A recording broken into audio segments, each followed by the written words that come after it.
Okay. All right. All right. What's up, guys? Welcome back. This is episode 6 of Left at the Altar. I'm here with my buddy Vince. So if you want to just give a hi real Hey quick. guys. Yeah. So Vince and I, we met for the first time last, what was that? October? Yeah. Yeah. So our group on Mondays, we're actually at the people who lead our group on Mondays house right now, Scott and Jen Meadows. They hold a retreat for us on a yearly basis where we just go away for a weekend. And Vince came and gave us a really good message, and I got to exchange, numbers and just talk with him a little bit. And but originally, you're best friends with Josh, Yeah. right? Houston? Yeah, Josh and I are being good buddies. Yeah, we went to college together, so we were being great buds for a while. Got it. Yeah. Yeah, so that's how we got introduced. But he'll actually be the first. So he's a pastor, which is very interesting. And we're excited to kind of hear that perspective on, obviously, you grew up in the church. And so God has always been an integral part of your life.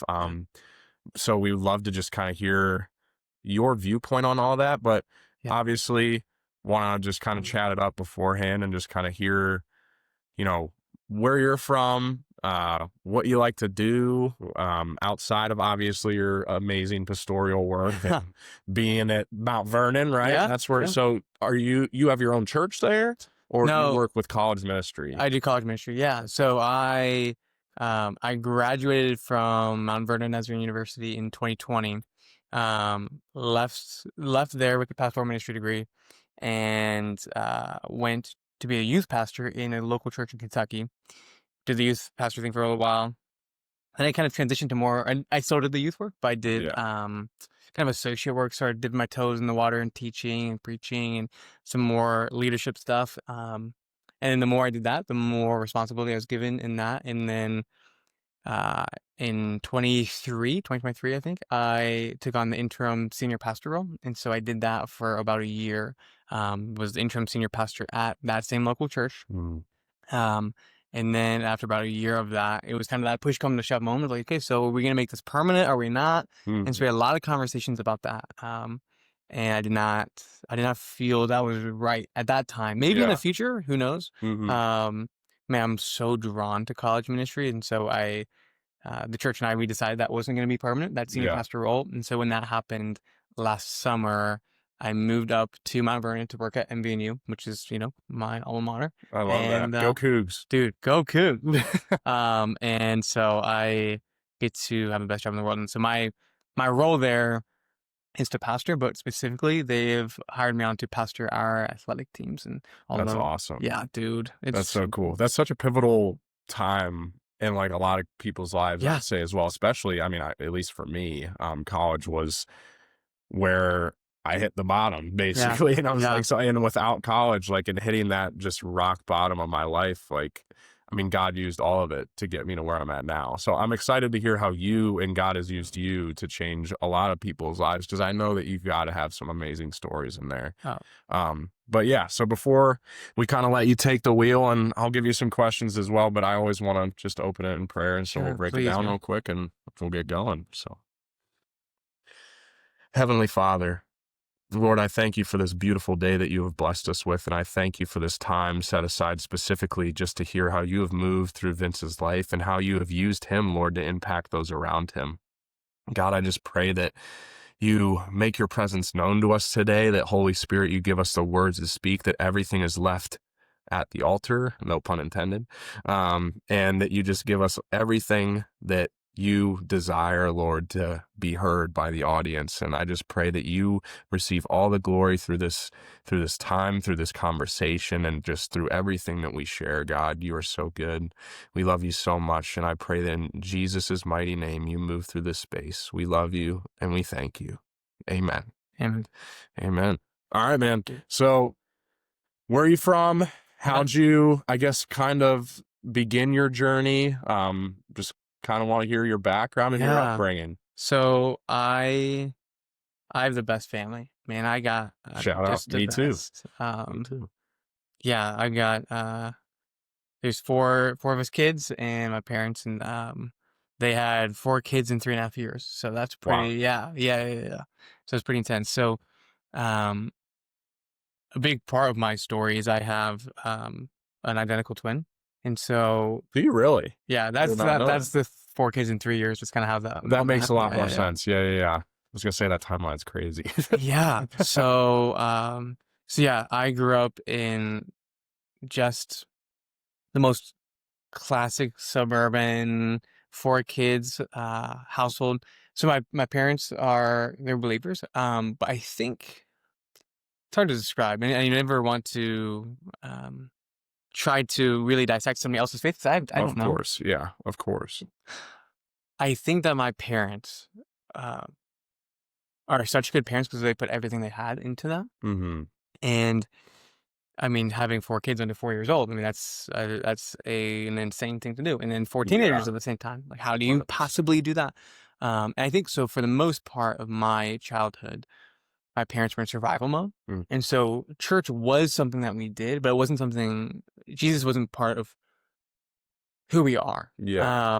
And I think I got all the foundation I needed. I got all of the things I did. My parents did everything right and well. But it wasn't like the spirit of God was just flowing Yeah. through at all times. Um, and so, but it was a part of life. And so I grew up just everything was sports for Yeah. me. So for my brother and I, we did everything together. We wrestled, we played baseball, we played football together.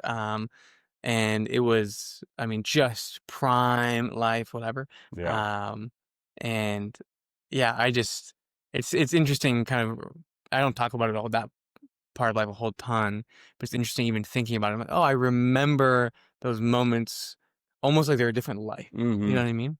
Um, and so, uh, yeah, I grew up just really, really blessed. Mm-hmm. And yeah, that's like the foundation story Yeah. of where I was at before I met Jesus. And yeah, just my doing I think everybody in the world should have a twin. I think that's the coolest thing they talk about. Like you should want a Yeah. twin, you should want to marry twins, like you should want it's just yeah, I think it's the best thing in the world. And I was so blessed. Not only have good siblings, good parents, but like your best friend in the entire world going through life with you is so cool. Yeah. Um, That's awesome. It's yeah. interesting because me and my brothers, we're all like two. So there's four of us as Mhm. well. Is it all four boys or do you My have sisters, 2 older sisters. two older sisters? Got it. Okay. So at least you got some mix in there. My parents tried. They failed, but they tried to have a girl. And then obviously after the fourth boy, they're like, yeah, we're done. But Yeah. we're all like roughly 2-ish years Okay, apart. yeah. But it's funny. So you all always got along? Like you No, okay, I was gonna say, because we growing no, up, like no. it was like once we all graduated high school, I think was like the huge turning point. Yeah. Or at least once somebody left, I think you started to see a lot more change because we're not always around each other. But when we grew up, like especially myself and my younger brother Jonah, right below me, Yeah. we were like arch enemies. Like we hated each other. And like if you really like put us like gun to our head, like Yeah. in a room, like we may be able to say I love you to each Yeah. other. But outside of that circumstance, you wouldn't get that out of us Yeah. ever. But I think once we got to college and we're separated a little bit more, Totally. it was like all that past like crap didn't matter. I don't Yeah. know. And that was even prior to like I think that's just how most people I'd like to assume that's how a lot of people's families work in the sense of like once you finally get that space, Hmm. you become like homesick. And so you just start to miss them even more. Like you're like, oh, I hate you. I want to go away and I never want to see you all again. And then you go away and you're like, oh, nah, I kind of want you around. Yeah. And so, yeah, thankfully ever since we've gotten along a lot better. But I'm interested to hear like, yeah, so do you think most of the time was like you having time spent with your brothers, or did y'all have some moments where you really were batting heads and Yeah. So I think this is the way I would or your describe. sisters as well? Yeah. So I think my sisters. I feel like normal. Nothing to note of that. I think Yeah. just like normal fighting and then being okay after a while, and my brother and I, there's nobody I love more in the world than him, and there's nobody I hate more in the world than him. Like Man. nobody knows me well enough to make me as mad as he can make me. Yeah. If he wants to make me, he will. Like he'll make me, he'll make me mad. He knows what buttons to push. Yeah. As all brothers do. Yeah, and so there is. I heard this from another pair of twins a couple of days ago, and they were rooming. They're going to room together in college, and so someone was asking them, are you worried about that? Like, what if you guys get in fights and blah blah? And they're like, look, I funny stuff is gonna happen in my life, and I'm gonna want to laugh about it with somebody. Yeah. So we're gonna get in fights, but we're gonna have to make up quick because I'm not gonna just sit on my funny stories and not tell anybody. And I think that's how we are. We're like, we would get in massive fist fights, like just at blows. Oh my gosh. Yeah, I mean, I've lost everything.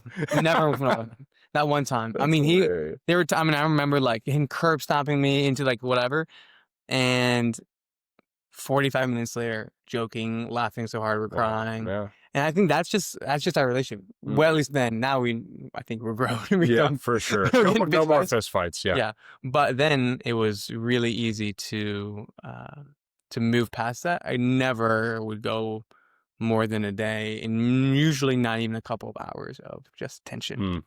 But we got over it pretty quick. I would say frequent fights, but more frequently we were just homies. So. Yeah, I wish I could say I could relate, but I can't. But I wouldn't change a thing because all of it was made who we are today and our relationship that we have now. But either way, so obviously great upbringing. You grew up in sports, and that's an integral part of your life.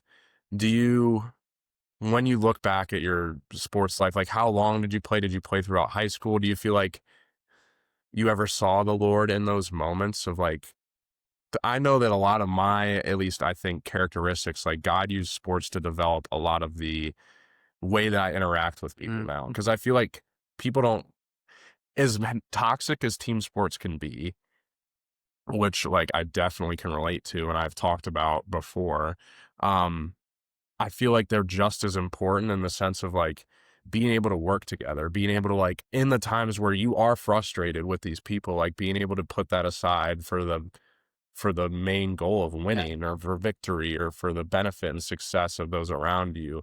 I feel like it breeds a lot of sacrifice because that's how at least mine was. I felt like there were many times where I wanted something selfishly, but I knew that if I acted out and pursued that, I would have put the team or the game or whatever it may be at risk.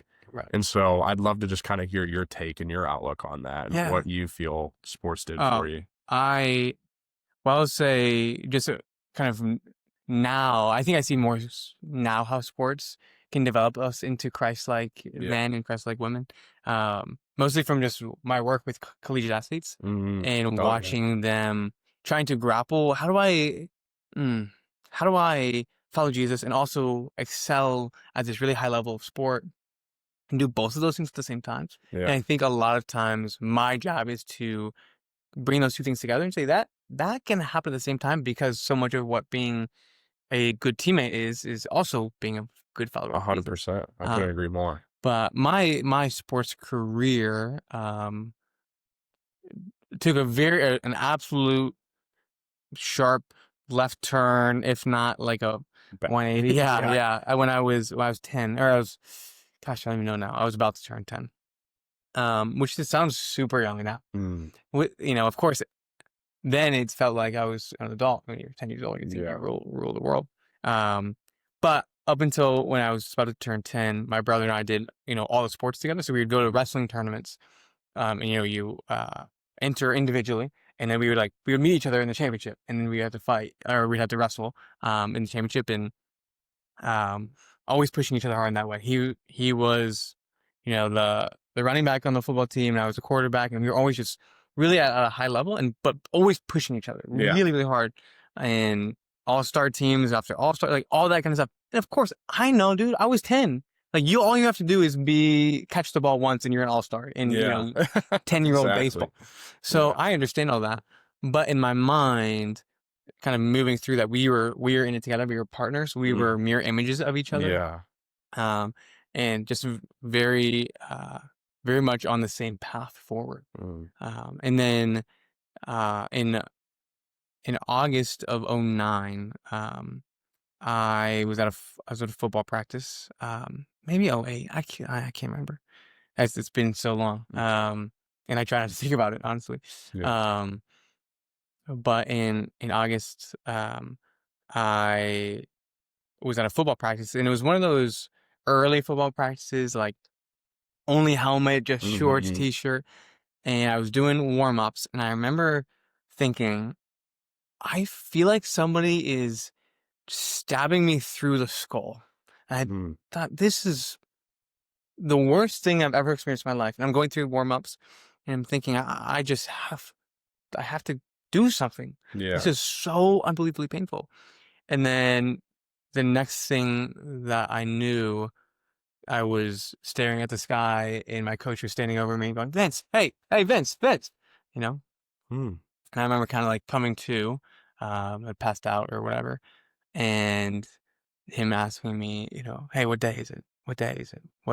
What's my name? What's your name? All that kind of stuff. And I remember knowing the answers, but not being able to communicate them. Mm. And so I kind of just laid there and closed my eyes. I remember very specifically my dad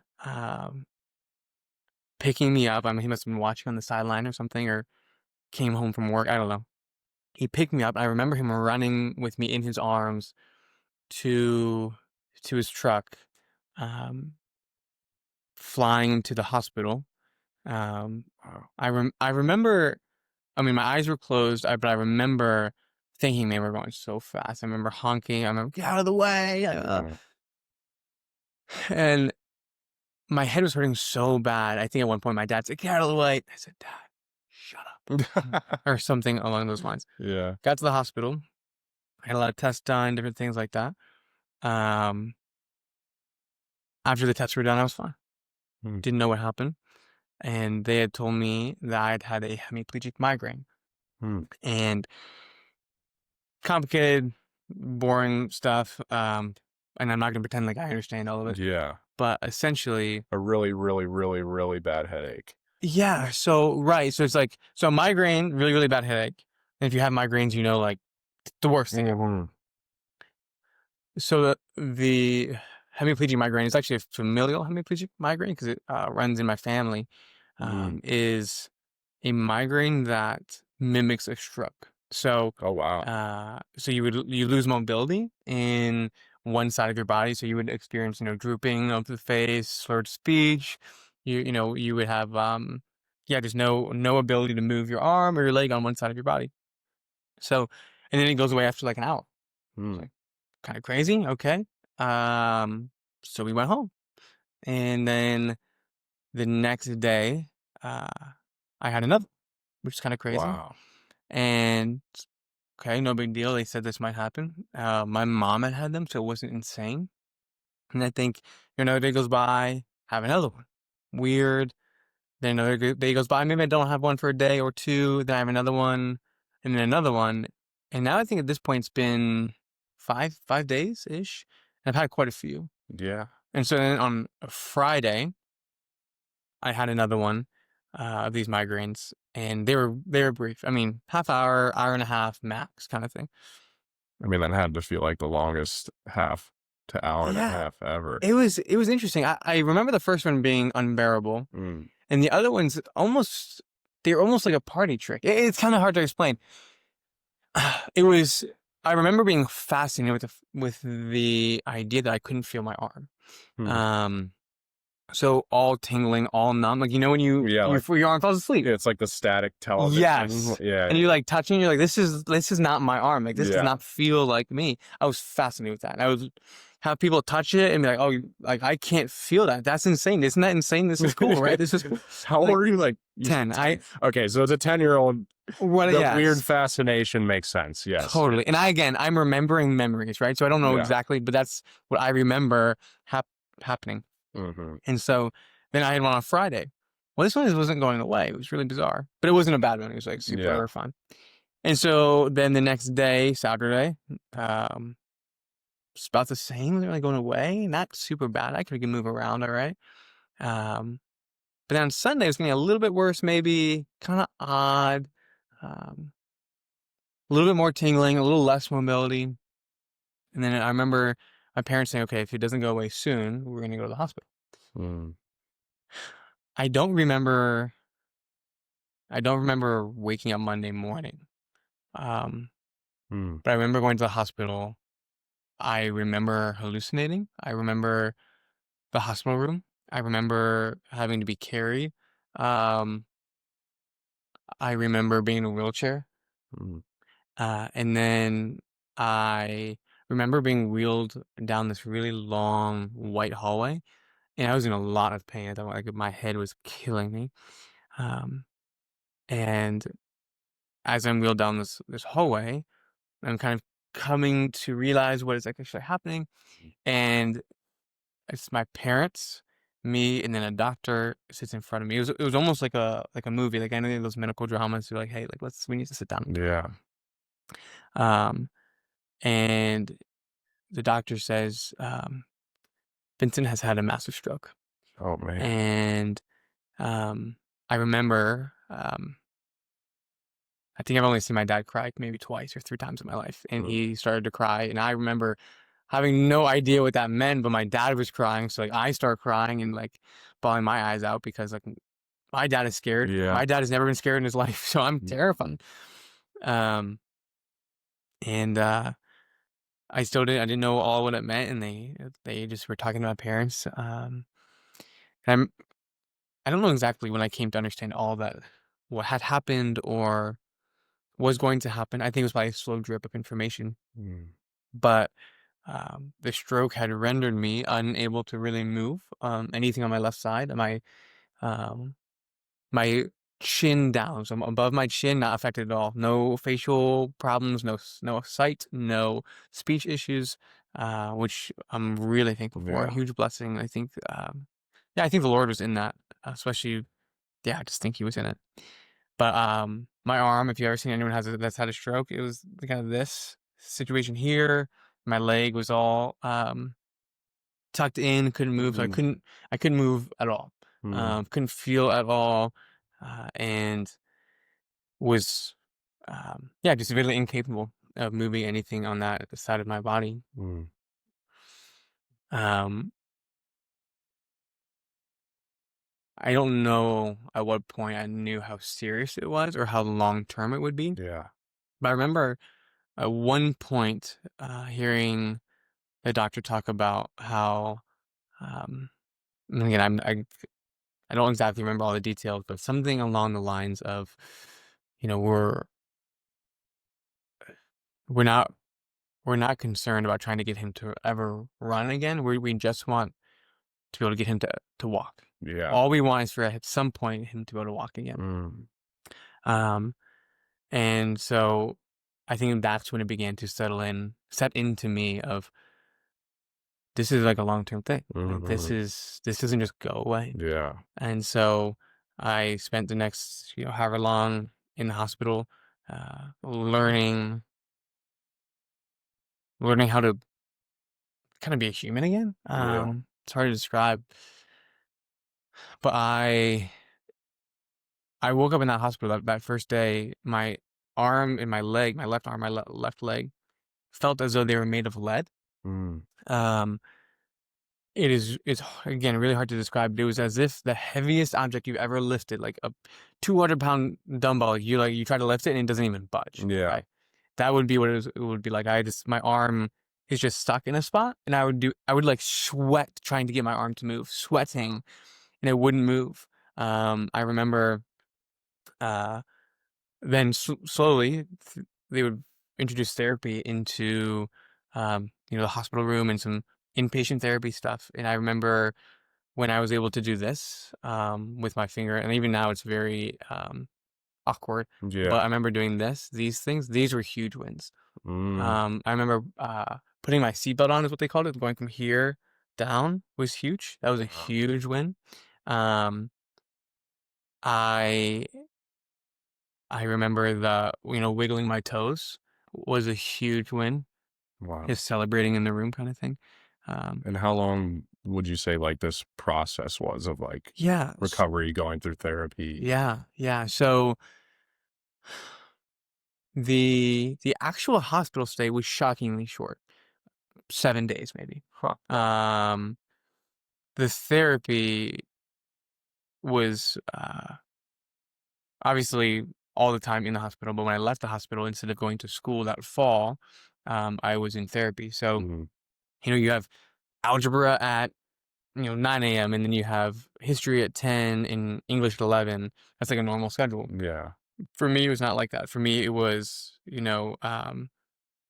ankle therapy at 9, arm therapy at 10, Mm, uh, mental therapy at 11, counseling at 12, mm, those types of things. So that was my life. Instead of going into my fifth grade year of school, wow.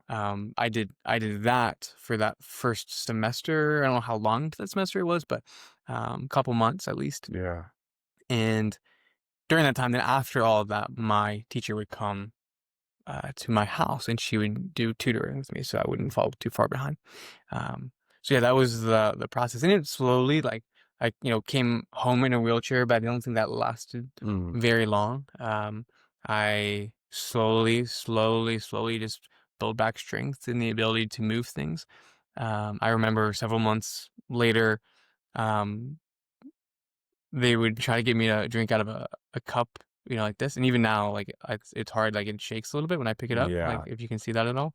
Um, Mm, but I remember their big goal was to try to get me to take a sip of water mm, with my left hand, and I could not do it. It would just, like, end up all over the place. yeah. I remember the trying to button a shirt was a big pride thing that they Mhm. tried to get me to do. Playing rock, paper, scissors with my left hand, that was huge. Um, Relearning how to walk in those months. So they would Yeah. Have you ever seen, maybe a video of somebody with, like, a veteran with, amputated legs or something like that, and they have Yes. the belt around their waist. Yeah, yeah, yeah. So somebody stands behind you with the tail end of the belt, and they say, "Okay, go ahead and walk." And you walk, and you start to fall Mm, because you can't walk. So then they hold you steady with the belt, and so I would have to do that, and I would have to hold on to the rails and mm, just kinda learn how to walk and yeah. all this kinda stuff.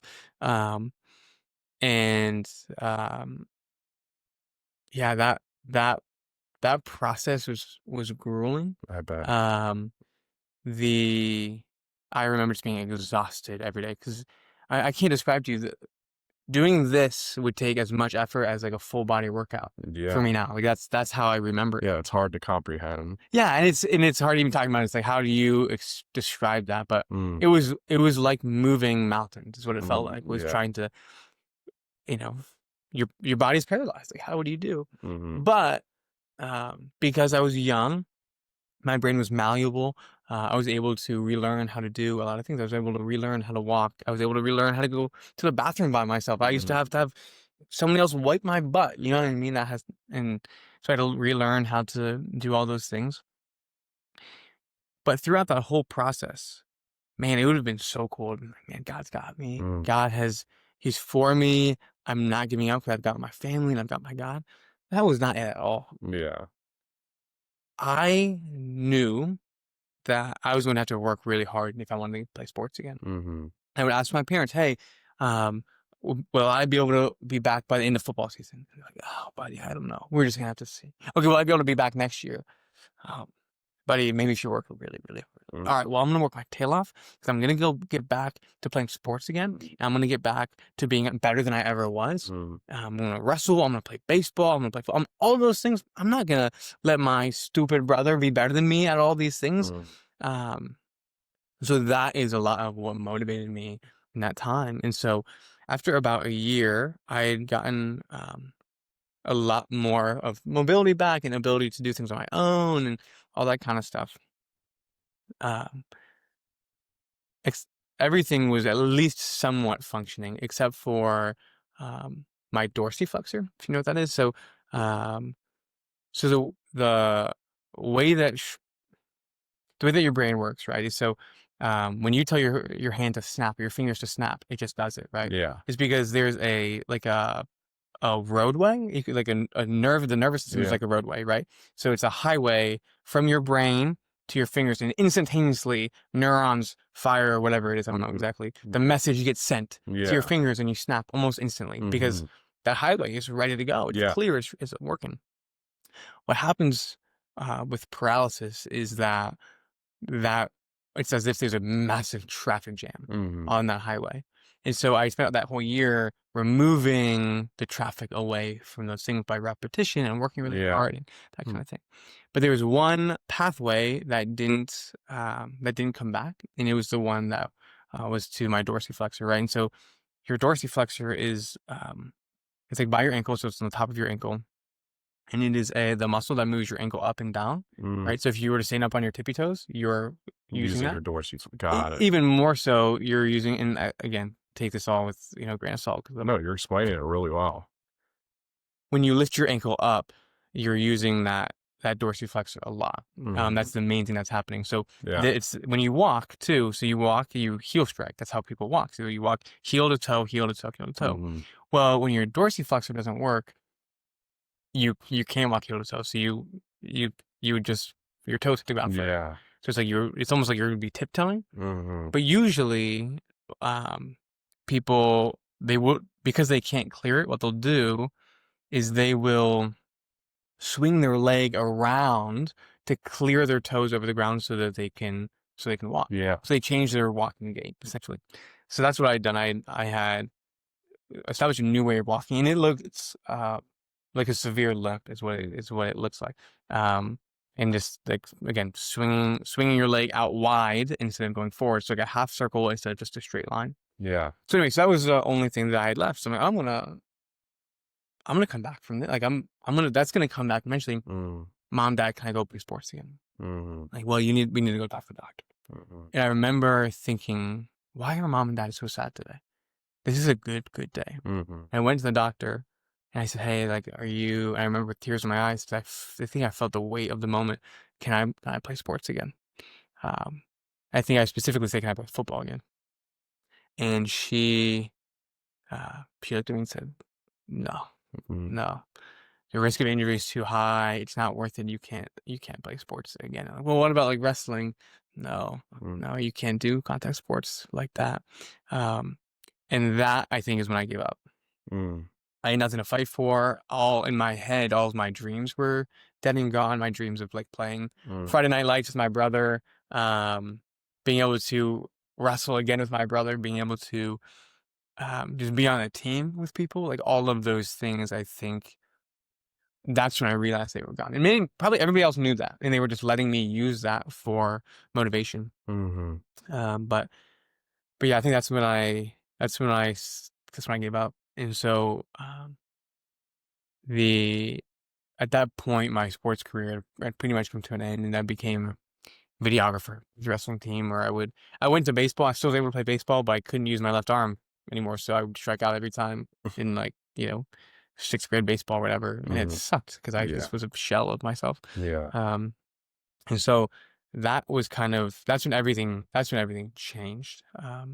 As far as normal life, whatever, to massive stroke. Wasn't my fault, wasn't anyone's fault. It just happened. And then overnight, everything is different. But it probably took me a year to understand that. Maybe more, I'm not sure. But yeah, dude, that was when it all kind of shifted.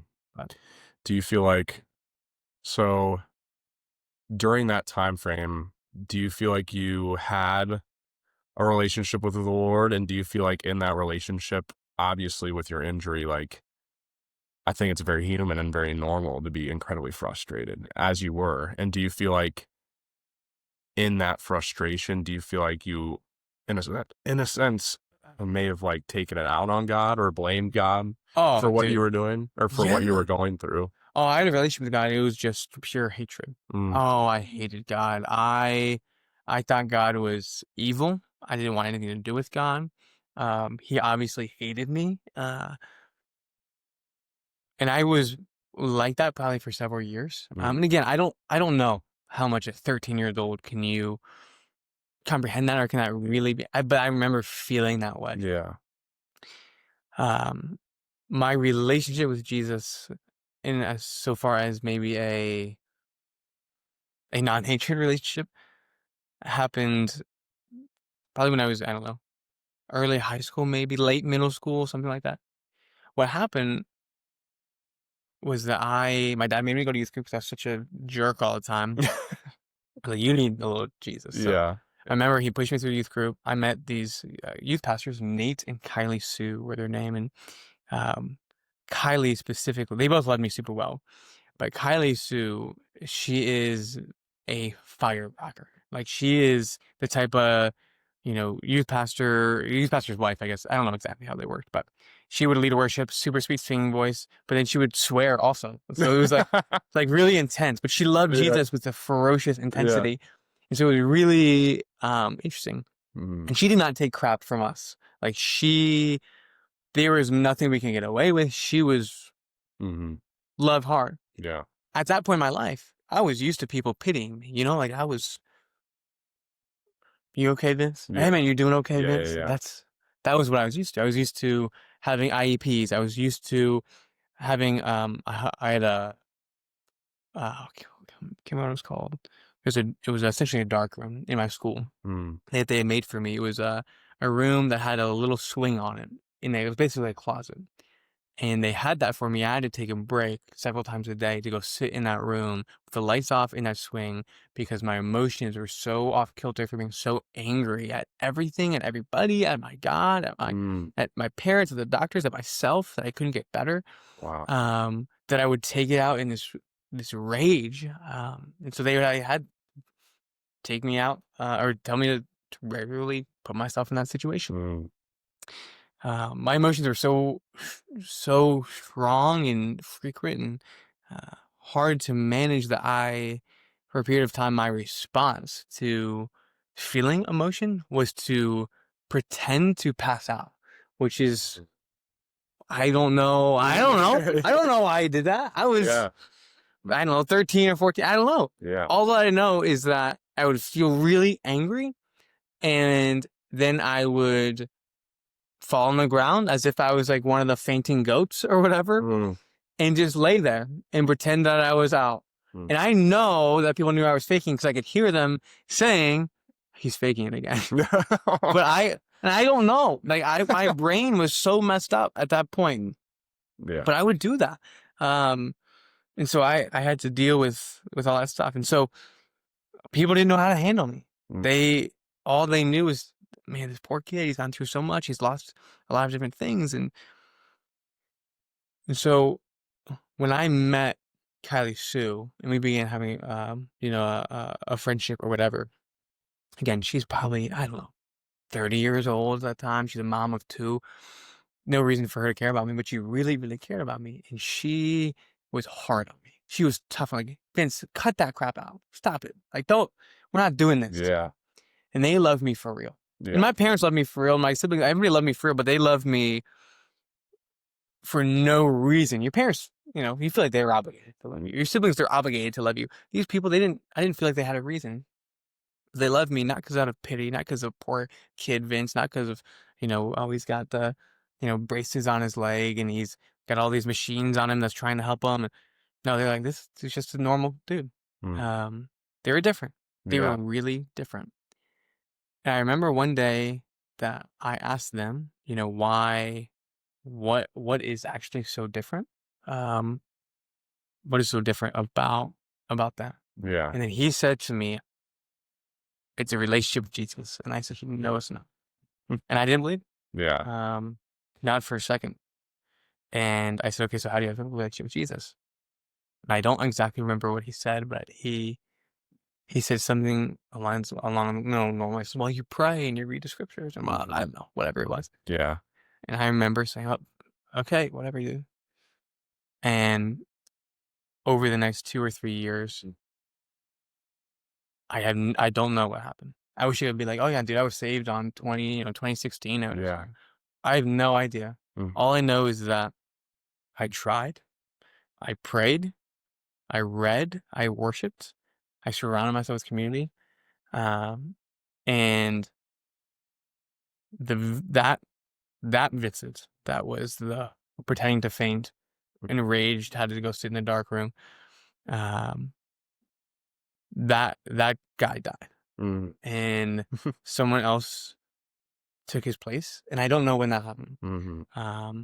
I believe strongly in a God that transforms us, that resurrects us, like is resurrecting, is Yeah. making us new, not did make me new. Like Yeah. He is working all throughout it. Mm. I don't know when there was a moment, Mm-hmm. but all I know is by the time I was, later in high school, mid to late high school, I was so clearly changed that all I wanted to do was talk to people about the God who had changed me. I love that. And I didn't understand the gospel. Yeah. I don't like Jesus as Messiah that died on the cross for, my sins. Like I didn't get that. Mhm. I had no idea. I didn't hear the gospel preached until I was 18 years old, that I remember. Several years after I fell in love with Jesus. Mhm. But the relationship with Yahweh was something that somehow, some way changed everything. Mm. I just want to tell everybody about that. And that is kind of where that relationship started. It was there before, but it Yeah. was pure hatred. When it became loving would be Yeah. later on in that kind of later teen. That's amazing, man. I definitely can relate in the sense, and I think a lot of people can. I feel like it's easy to have this misconception of sanctification. I think a lot of people see it as like, and I think I do know people that can remember the exact like date, time, Yeah. like, oh, this is when I came to know Christ. This is when I was saved. But sanctification is a process. It's not just a moment in time. I feel like we're purified by the blood of Jesus, and then we're sanctified for the rest of our lives. I mean, it's a constant growth in relationship. There's no end, and that's the beauty of it. And I just love to hear like that joy. Like I can relate in very sense because I'm still very much a baby Christian. This has been a little over a year now, and I know clearly, like, I'm still lacking a lot in my theology and my knowledge of scripture. I feel like God, through, like, obviously, I don't think we've really talked about my background, but I smoked a ton of weed. Like, I was a pothead. Yeah, let's go. And so my memory was shot for a while. And I've noticed that as time has gone on, as my relationship with Jesus continues to grow, like, I've prayed for it, but I feel like even in the indirectness, like God is still healing my mind. And so over time, that ability to retain information has grown. But there's still obviously so much room for improvement. But I relate in the sense of like when I first came to Jesus, it's just like, I don't know, like every detail of the gospel. I just like, all I know is I love Jesus, and he's like, and I finally have noticed this power that I've never known before. Yeah. And so I think one of the first things when I really came to know Jesus, like shortly after that, was this summer where I went on vacation with a bunch of my buddies. And I was like, it was so intentional because I remember like weeks prior, like I even brought it to Scott and like all the guys here at the basement, and then people like outside of it at hangouts, and like, how do I do this? Like, I want this trip. Like, I had that trip planned prior to meeting Jesus. And I'm like, this is going to be a party. Like, it's going to be so much fun. We're going to get hammered, go out to bars, like see all these girls, like all this. And I'm like, now 4 months out, me meeting Jesus to this trip, I'm like, none of those thoughts. I'm just like, how can I share the good news with my buddies? And like, how do I get them to see what I now know? That's and cool. Obviously over time, I know the Spirit uses people I believe that power fully, that God uses, us to convert. God uses us to change people's minds. But I know that it's not us doing that. It's the Holy Spirit. And I think at that time, I still thought like I had the power to do that a little bit. But I do know the seeds are planted, and that's the most important thing. The Spirit's working regardless of what I do. But that's amazing. I can really relate in that sense. And I think it's so beautiful to just like, even in your ignorance, you still know Jesus. You know the love, and you want people to know it. Ignorance is saying it so nicely. Just stupidity. Yeah. No, of course, stupid love. Stupid. Yeah, that's right. No, it was a stupid love, and I'm fine with that. Yeah. Who cares? That's when it's coming to, Yeah. And it's refreshing a lot to, I think people that are a little more mature in their faith. Like, I think a lot of people see that baby Christian, and that is a tool of the Holy Spirit to kind of reignite a flame in some people that may have just been coasting a little bit. Totally, man. So it's beautiful how God uses that too. But okay, so you come to Jesus, beautiful, obviously. How did you come to the conclusion that ministry was the path? Like, how did you kind of step into where you're at Yeah. now, and when did that begin? Yeah. So when I kind of fell in love with Jesus, all I wanted to do was tell people about Jesus because it was amazing. I Yeah. could not believe how different my life was, and oh, I just couldn't stop Mm. telling people about the one who had changed everything Yeah. for me. And I just thought, man, how can I not keep doing this all the Mm. time? And I would think, okay, it's gonna stink when I have to get a stupid real job and then Yeah. have to do all that. And then I found out that you could get paid to do what I was doing. Yeah, I'm gonna do that. Did you get paid to talk to people about Jesus? What are you talking about? We're all supposed to do that. Like that's I'm it. in. There's a hole in the system. Are you kidding me? Yeah. I could not believe that you could get paid to talk to people about Jesus, to establish communities, to lead Bible studies. What? That is so broken, and I'm so gonna take advantage of that. Yeah. And I did. I Abusing the system. yes, dude. Say what you want about American Christianity, whatever, blah blah blah. At the end of the day, I am very well aware how blessed I am Mm. to be able to do what so many other people do, and I can get paid for it. Not like I'm getting paid. Yeah. Big Yeah, exactly. But oh my gosh, I'm so blessed. So Mhm. when I fell in love with Jesus and I found out I could have that as a career, or I more so would say that I didn't have to work for money. I could just talk to people about Jesus and also could again make enough to live. I just went down that path and thought, what is the quickest way I can spend all of my time doing ministry and talking to people about Jesus? And that was to get ahead on schooling. So I did CCP so I could get out Yeah. of college quicker so I could then go into ministry quicker. So I did that. We looked up, universities in Ohio with ministry degrees, happened to find MVNU, and went there because it was, within a couple hours of home, seemed like a good place. And man, just never looked back in that way. I couldn't, this is the way I describe it to people.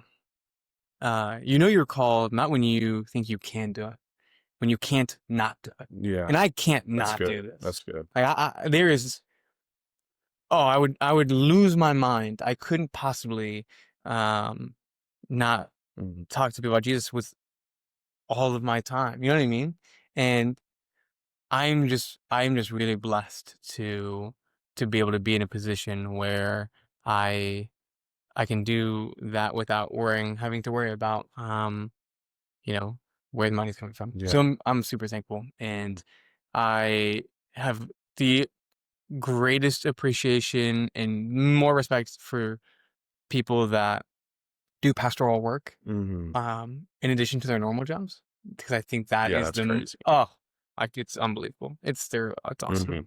Mhm. So that's kind of how I found myself in ministry. It was a no-brainer. It was a no-doubter. I love that. Yeah, it seems like God has not only allowed you to stay, like, I mean, in your obedience and in your desire to just share the word of God, he provides like financial stability and Yeah. fair wages. Like all of that is biblical. Like Yeah. God doesn't say, listen, like you can go do all this, but I'm not going to take care of you. I mean, when Right. you look at the parable or the Sermon on the Mount, like God makes that very clear. Like, you are my children. How valuable are you? Like you see the Right. birds of the air, they don't gather in the barns nor reap or sow, and yet Yeah. they have all they need. And God is providing for you, and also seeing all the like ways that he is using you for good in other people's lives. I'd love to hear about more, like, so what is your interaction like? Do you work, you said you're a college ministry, so Yeah. you're working specifically, are you all sports? Are you how involved, I guess, are you with the kids? Like what Yeah. does like that college ministry look like? Yeah. I guess is my question. Good question. It's very intensive just because it's the way that I've chosen to do it. They give me a blank slate, man. I mean, it's awesome. My leaders are awesome. They just say, hey, Vince, just go do what you think is best. Go, create, or allow God through you to create disciples of Jesus. And so I just do that in the best ways that I know how to, and for me, most of the time, it's over meals, and so I spend most of my time in the cafeteria, sitting with students, hearing their stories, getting to know them, predominantly athletes, but of course, I'm not gonna not get to know people that are around that are not also athletes, Mm, and so, building those relationships and then always following up with that, so it's yeah, just like with any community, right? It's, "Oh, we meet at a lunch table with 8 people," but I hear them talking about their, their dad. mm, "Oh, I wanna know more about your dad. Oh, hey, by the way, that's actually sounds like a really cool story. I'd love to get coffee sometime and hear about that." And then that just happens all the time, and then, that's awesome. um, yeah, it's lots of Bible studies, lots of one-on-one meetings, lots of, like, crisis care, right? So the worst, uh, moments that they go through, the even the not so bad moments that feel huge to them, but, like, you know, I know it's gonna be okay that they failed the exam. Yeah. They don't know that it's gonna be okay that they failed the exam. Yeah. Yeah, those moments and the really hard ones, the death of family members and Oh, things like for that. sure. It is those moments where, a lot of 2 a.m. phone calls, a lot of, "Hey, man, like, I don't know what to do right now. Can you meet me somewhere? We'll just talk." Mhm. A lot of that, Mhm. and that's the same in local church ministry too. That's kinda who you are and what you Yeah. do, and I would say what I do at MVNU is very similar to local church ministry, because I preach, lead Bible studies, develop leaders, evangelize, do all of it because there's people on campus that love Jesus but don't know how to go about that. There's people Yeah. on campus that don't even know who Jesus of Nazareth is. So it's all of the spectrum. I would say the difference between local church ministry and what I have been able to do it, or what MNU gives me the opportunity to do, is that it is, um, how would you put it? It's all day, every day, I guess. Whereas I think in local church ministry, a lot of times it was not quite that way. Yeah. It was not. A little more structured. Yeah, it's a little bit more structured. In MBNU, for me, I live on campus, I eat on campus, I exist on Mm, campus, and so for me, it is I'm there, we're all in, we're in the trenches. It's from the moment we wake up to the moment we go to bed. mhm. It's all in, and so I have to work a lot on boundaries and Sabbath and Yeah, rest and all. for sure. Of course, but that would be the main way that I do that. Yeah, when I got to college, so like now it's mostly discipleship. Mhm. In my role now, I'm mostly focused on discipleship 'cause I think that's the lifeblood of Yeah. following Jesus. When I went into college, I was much more about evangelism, Mhm. and just telling as many people as possible about Jesus, getting as many people to know the name of Jesus as Mhm. possible, hear the gospel, hear that Jesus is the King of the world. Um, I don't think now that was necessarily right. I think there's at least a combination, but probably even more so the discipleship model is more long-term fruitful, bears more long-term fruit. Mm, But the reason, how would I put this? I think the reason that I went to that evangelism model early on in kind of the ministry career, if you will, um, is because I had a doctor's appointment when I was 18 years old, and they were kind of just normal check-in, check like brain scans, all that kind of stuff, yeah. whatever. And the uh, the doctor asked me some questions about my brain scans and some follow-up things. Mhm. And then he looked me in the eyes and said to me, and my mom was there too. I'll never forget him. He looked at me almost as if it was a joke, but he was dead serious. He said, "Well, Vincent, good luck getting to 50." I said, "What?" That's crazy. And he said it again. "Good luck getting to 50." My mom was like, "What are you talking about?" And he's like, "Well, I just, looking at some of these scans and different things, it's, uh, yeah, you'd be surprised at some of the studies they've come out with recently and all that kind of stuff." And I don't particularly remember the details, but they're, even the ones I do, they're too boring to go into. But kind of had that conversation, and he might have been off his rocker. He could have been a nut job. I don't know. But what I know is that changed so much for me. It made me realize, man, I could have a very short life. Mm, Oh, I better not waste an hour, mm, not an hour. And so I really live by that. mm, And I don't know how long that was sustained, mm. but for at least some years. And I think that's still bled into my life now, 8 years later. I I couldn't do anything else. I couldn't waste time. I had no time. I didn't have time to Mhm. waste. And I think maybe that him telling me that is one of the best things that's ever happened to me. Yeah. It pushed me so hard, so fast. Mm. Um, and I still carry it's not the same as it was. It doesn't feel as urgent, right? Um, even though it is, right? So I kind of want somebody to tell me like tomorrow, hey, like good luck in the 30th. Maybe I feel a little bit more pep in my step Mm. for the gospel. But yeah, that was I think the reason I went that evangelism model. Mm.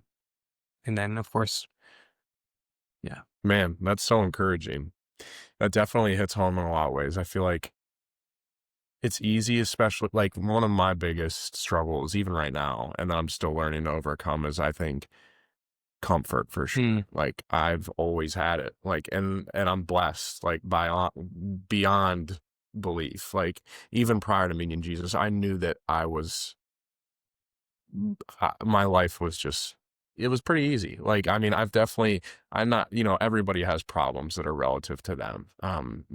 Everything is looked through a subjective lens in that sense, but I never really had to want for nothing. mm, Like and I was always like my parents worked their butt off so that I didn't have to want for nothing. Like and they gave me such an amazing life. And now it's like in about a year, a little over a year, like I pray like continuously. It's like, God, like, where is my faith lacking? Like, help my unbelief. And where am mm, I still like, bring the light, like, what is still burdening mm. me that's like holding me back? Because I feel like it's easy. Like, you overcome one thing, or like God helps you overcome that one thing. Oh And it's yeah. easy to just kind of be like, all right, I'm good. Like, and I definitely have fallen victim to that. And I feel like comfort right now is my biggest one in the sense of like